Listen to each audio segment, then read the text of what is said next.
Hello friends, welcome to NetGRF Moon Life.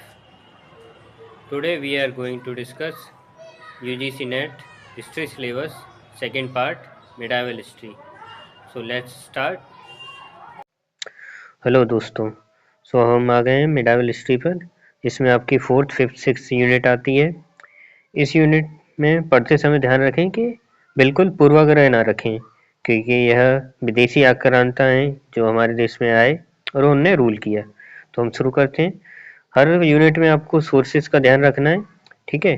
तो यहाँ sources पे काफ़ी चर्चाएं की गई हैं और सोर्स के आधार पर ही इस इतिहास को लिखने की कोशिश की गई है। इसमें आर्कियोलॉजिकल, एपिग्राफिक, लिंग्विस्टिक और लिटरेरी सोर्स मटेरियल हैं, मॉन्यूमेंट्स हैं, कॉनिकल्स हैं, काफ़ी कुछ है।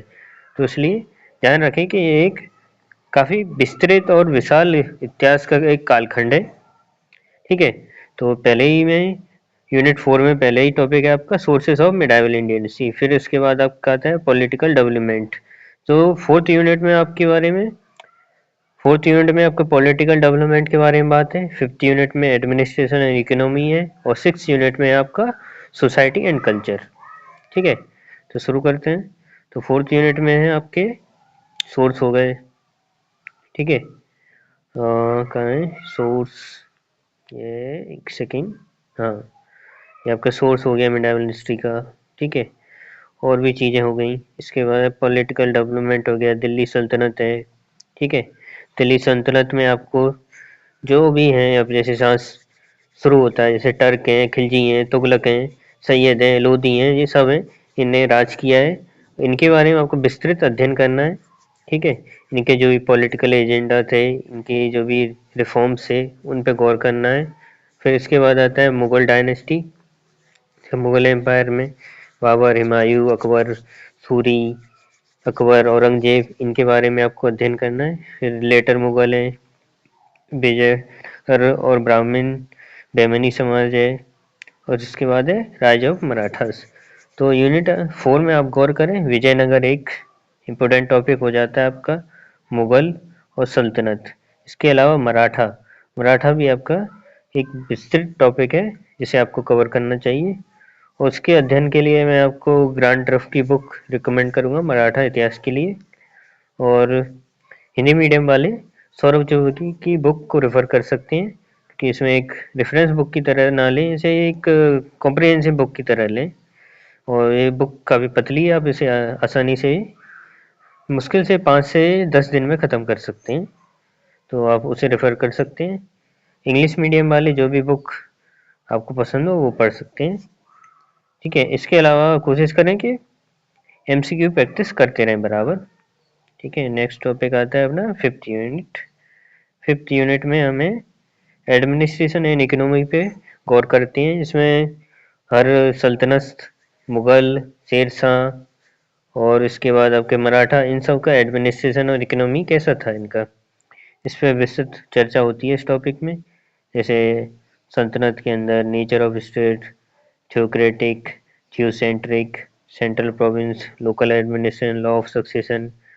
और अगर देखा जाए तो जो चेंज होता है, एक जो जमींदारी प्रथा, लैंड रिफॉर्म्स, या एक अकबर के समय या फिर अलाउद्दीन खिलजी के समय जैसे लैंड रिफॉर्म होते हैं, या किस तरह से लगान लगता है, उन सब पे चर्चा की गई है।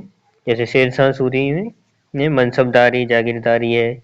और इल्तुतमिश, कुतुबुद्दीन के समय कैसे लैंड रिफॉर्म से, उनकी चर्चाएं इसमें। और फिर सबसे जो एक है हिंदू राष्ट्र इसमें एडमिनिस्ट्रेटिव सिस्टम में, वो विजयनगर है, विजयनगर स्टेट एंड पॉलिटी, जो एक काफ़ी शक्तिशाली राज्य भी था और काफ़ी विशाल राज्य भी था। और इसमें बहमनी एडमिनिस्ट्रेशन है, मराठा एडमिनिस्ट्रेशन है, अष्टप्रधान है, इन सब पर चर्चा की गई है।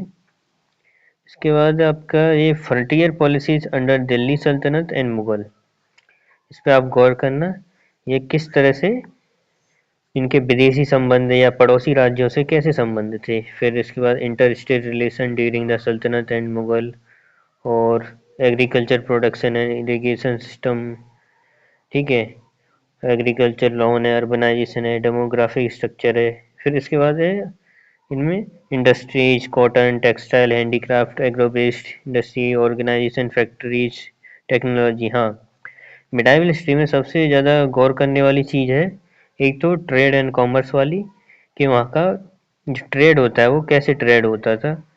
ये स्टेट पॉलिसी में internal external trade, European trade, trade centres and ports, transport and communication. इसके अलावा आपका hundi, bill of exchange and insurance, state income and expenditure, currency, mint system, famine and peasant revolts, इन सब पे भी गौर करना। इसके अलावा एक चीज़ है जो इसमें आपको देखना है, वह है,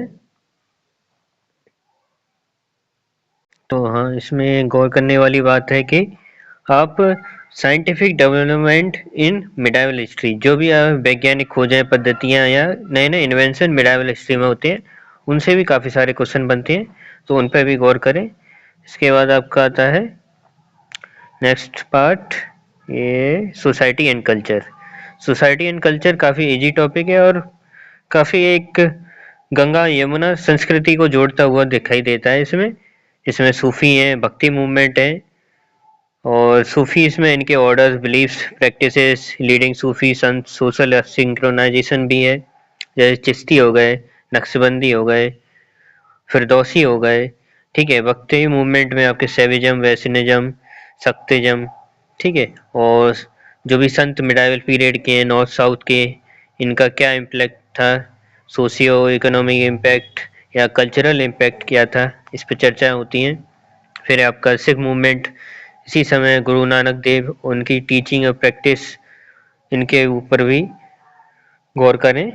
ठीक है, और आदि ग्रंथ खालसा, जो भी सिख पूरा मूवमेंट है, सिख गुरु जो भी गुरु है, उनका क्रम, उनके द्वारा किए गए कार्य, इनसे भी काफ़ी क्वेश्चन बनते हैं। और सोशल क्लासिफिकेशन में आपका ruling class, major religious group, उलेमा, मर्चेंटाइल, और प्रोफेशनल क्लासेस, राजपूत सोसाइटी, ये भी हैं। ठीक है, इसके बाद rural society, position of woman. इसमें पोजीशन ऑफ वुमन में आप देखना कि देवदासी प्रथा, जो जनाना सिस्टम है, वो किस तरह से मंदिरों में चलता था। फिर डेवलपमेंट ऑफ एजुकेशन, एक सेकेंड का, development of education, centre of education, curriculum, Madrasa system, ये भी कैसा था, इस पर गौर करें। हालांकि इसमें क्वेश्चन इतने ज़्यादा नहीं बनते हैं, लेकिन फिर भी इसको पढ़ने में, कवर करने में आसान है, इसे आप जल्दी से आसानी से कवर कर सकते हैं। ठीक है, इसके बाद आपका है fine arts, major school of painting, Mughal, Rajasthani, Pahari, Garhwali, development of music, art and architecture, Indo Islamic, Mughal, regional style, और इसके बाद है Indo Arabic architecture, Mughal gardens, Maratha forts, shrines and temples. ये काफ़ी एक कल्चरल से रिलेटेड यूनिट है, इसमें आपको विस्तृत अध्ययन करना है। इसके अलावा आप एक पीवाई प्रैक्टिस, पीवाई क्वेश्चंस की प्रैक्टिस करेंगे तो उनसे भी आपको एक अच्छा खासा आइडिया लग जाएगा कि इस तरह की टॉपिकों में कैसे क्वेश्चन बनते हैं। तो मिलते हैं नेक्स्ट वीडियो में, सो बने रहिए। Thank you so much.